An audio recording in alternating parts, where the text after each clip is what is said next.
Assalamualaikum warahmatullahi wabarakatuh. Alhamdulillahi rabbil alamin, wassalatu wassalamu ala asyrafil anbiya'i wal mursalin wa ala alihi wa ashabihi ajma'in. Alhamdulillah, hari ini kita akan sambung di tajuk kecil, kan, dalam perkembangan agama Islam dari aspek apa dia? Akidah.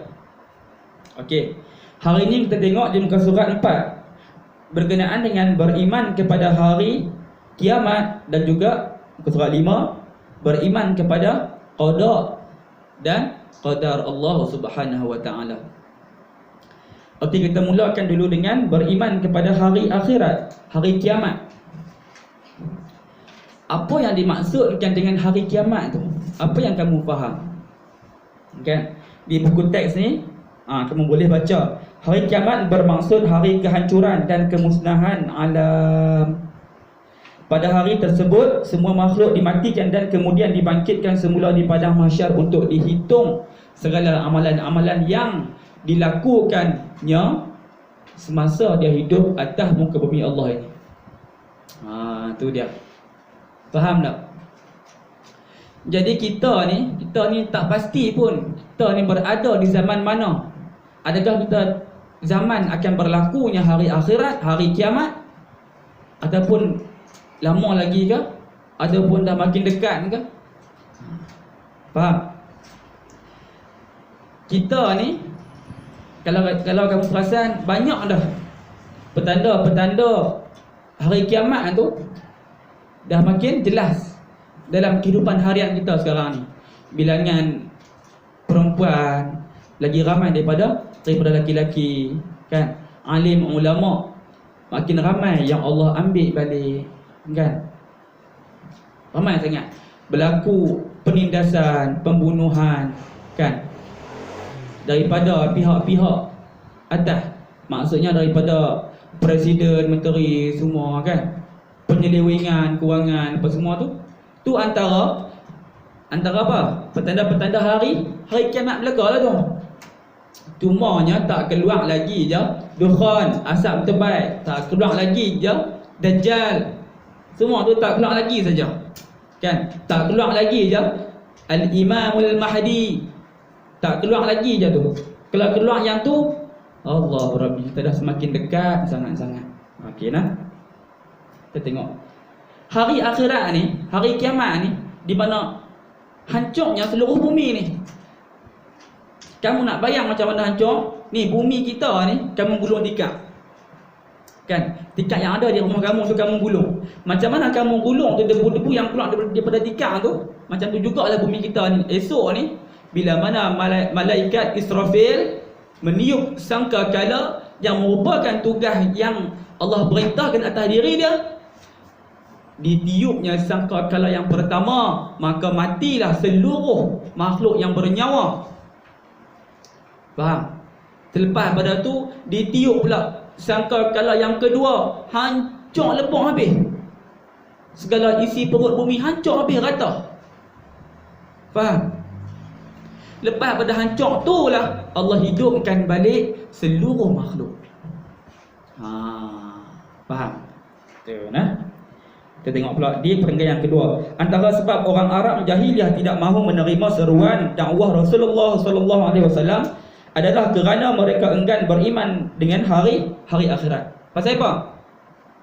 Orang Arab yang hidup di zaman Nabi ni, Nabi dah berdakwah kepada mereka. Nabi dah cerita dah, yang apa buat ni salah, apa kena ikut cara aku, yang mana Allah telah mewahyukan kepada aku untuk mendakwah kepada hangpa, untuk cerita kepada hangpa ni akan perkara-perkara kebenaran, perkara-perkara yang betul. Tapi mereka kata apa? Tak mau. Walhal mereka sedang apa yang mereka buat itu tak betul, salah belaka. Tapi apa yang membuatkan mereka tak mau nak ikut dakwah Nabi? Pasal apa? Keseronokan dalam berbuat maksiat, wa na'udzubillah. Faham nah? Pasal apa? Kita ni buat perkara-perkara yang lara, dah seronok, betul tak? Contoh, kamu main, kan? Main ni Okey. Kamu tak kena semayang, kamu kena main je. Seronok tak? Kalau tak ada masa yang kamu kena berhenti saat untuk kamu balik rumah untuk solat, kamu tak ada masa untuk solat. Kamu tidak diberi kewajipan kamu untuk solat. Agak-agak berapa ramai yang tak solat langsung? Allah mesti punya, kan? Mesti tak ramai lah. Mesti ramai yang akan teruskan main, teruskan dalam keadaan apa dia? Lalai. Faham? Orang Arab jahiliah ni tahu apa yang mereka buat ni salah belaka. Tapi mereka tak mau nak buat juga perkara-perkara yang baik. Pasal apa? Perkara-perkara yang daripada hidup lama dengan cara tu seronok. Seronok dengan penzinaan, seronok dengan judinya, seronok dengan ribanya, seronok dengan macam-macam. Seks bebasnya. Allah, semua-semua tu Allah laknat je. Faham lah? Alhamdulillah. Jadi bila orang-orang yang macam ni tak kira lah. Orang Yahudi kan, kafir apa semua tu confirm lah. Kan di akhirat nanti tu kena akibat-akibat dan akan dihumban ke dalam neraka Allah Subhanahu Wa Taala. Ada juga nanti orang-orang Islam yang mana mengaku beriman kepada Allah juga akan marah kepada satu makhluk yang mana Allah ciptakan untuk menghasut kita ni, anak cucu cicit Nabi Adam AS. Siapa dia makhluk tu? Iblis. Faham? Nanti di hari akhirat nanti ni Allah akan naikkan satu mimbar untuk siapa? Untuk iblis ni naik untuk bagi khutbah kepada manusia-manusia yang mana kata, ya Tuhan kami, itulah makhluk yang membuatkan kami ni lalai kepadamu ya Allah. Itulah makhluknya. Tapi bila mana Allah naikkan iblis untuk berkhutbah kepada seluruh manusia-manusia ni, kan? Iblis kata apa?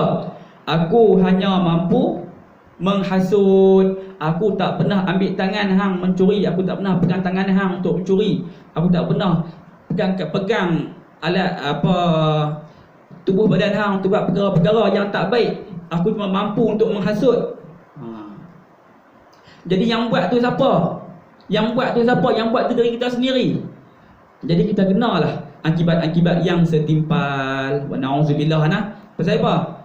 Semua yang tak baik akan dikenakan hukuman dalam sebuah tempat yang sangat dahsyat. Hukuman dia, azab dia sangat-sangat pedih. Dekat mana? An-nar, neraka. Neraka Allah ni, api dalam neraka Allah ni, dengan kamu faham api yang ada atas muka bumi ni tak sama langsung lah.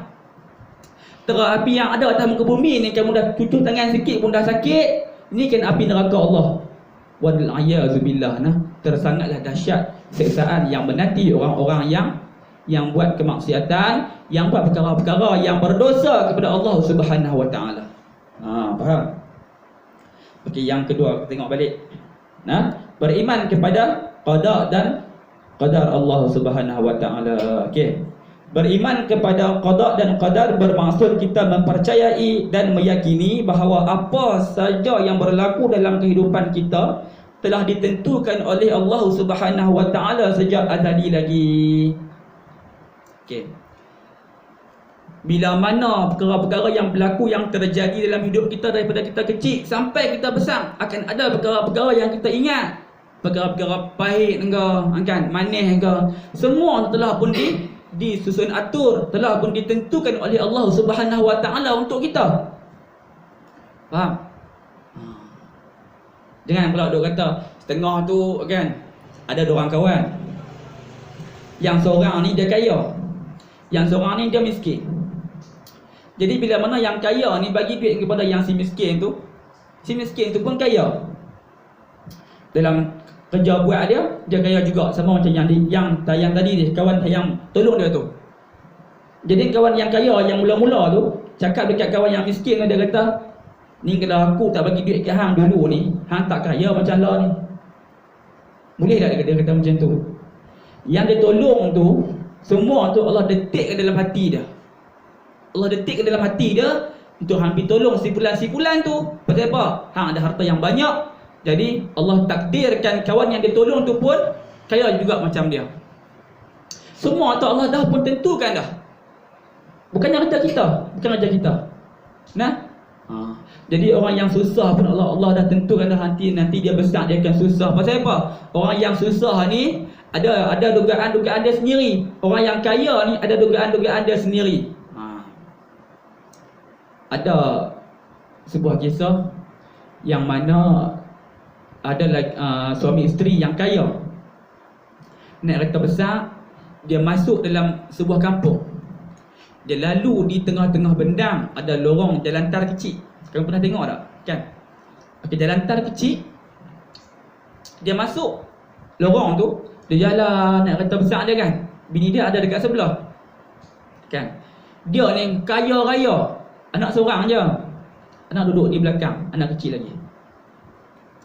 Jadi dia ni kaya yang teramat kaya lah kata. Kan? Masuk, nampak di tepi tu ada sawah padi, ada bendang. Okay. Lepas tu dia nampak ada sepasang suami isteri sedang bermain-main dengan anak-anak mereka yang seramai 10 orang. Jadi terdetik dalam hati orang kaya ni, dia kata apa? Allah, seronoknya dia main anak-anak ramai. Aku ni anak seorang je. Yang suami isteri tu pula ternampak orang kaya yang naik kereta besar tu. Dia kata apa? Allah, seronoknya kereta besar-besar. Aku ni anak ramai, biar kereta pun tak ada, duk naik motor je. 10 orang naik motor sebiji, mau patah motor-motor. Nah. Astagfirullah. Okey.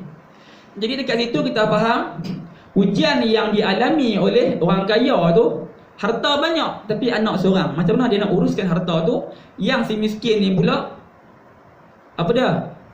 Tak ada rezeki dari segi harta benda, tapi rezeki dia murah dari segi zuriat, anak ramai.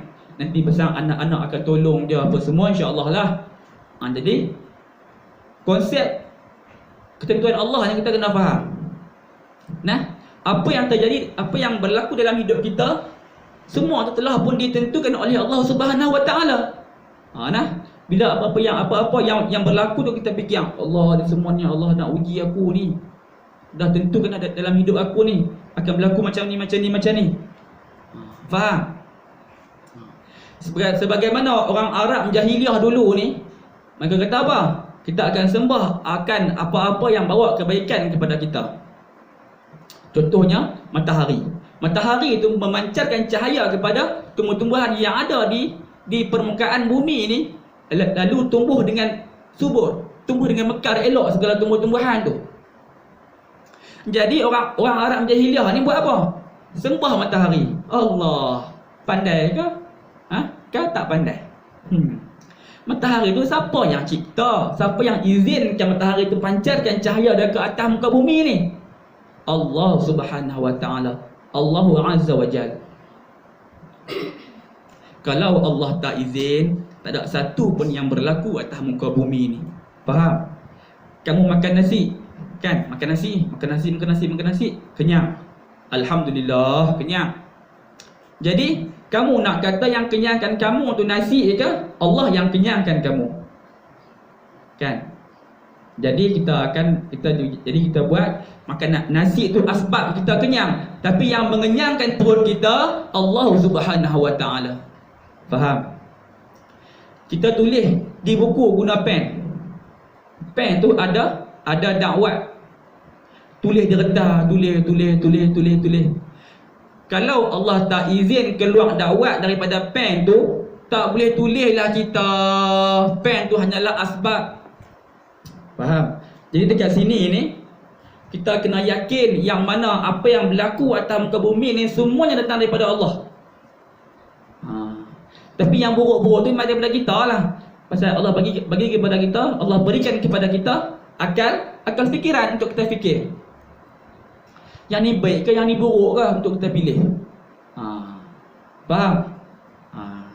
Alhamdulillah. Saya rasa untuk kelas yang kali ini 2 bab tu saja. InsyaAllah kita akan sambung di hari yang seterusnya di subjek yang sama, insyaAllah. Ingat, Jangan tak baca buku pula di rumah nah. Alhamdulillah. Wabillahi taufiq wal hidayah. Wassalamualaikum warahmatullahi wabarakatuh.